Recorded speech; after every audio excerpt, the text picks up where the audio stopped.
ఈ వానాకాలంలో కఫ్ అనేది చాలా కామన్. అందరికీ దగ్గు అనేది కనిపిస్తూ ఉంటుంది. దగ్గులు మనకు రెండు రకాలు ఉంటుంది. ఒకటి డ్రై కఫ్, ఇంకొకటి కఫ్ విత్ ఎక్స్పెక్టరేషన్. సో ఎప్పుడైతే మనకు డ్రై కఫ్ ఉంటుంది, పొడి దగ్గు అని అంటారు మీకు.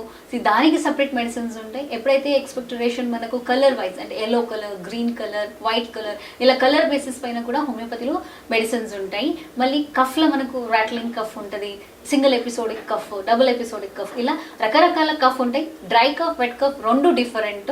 సో రెండిటికి చాలా మంచి హోమియోపతిక్ మెడిసిన్స్ ఉన్నాయి. మీరు డాక్టర్ పర్యవేక్షణలో ఈ మెడిసిన్స్ని వాడచ్చు.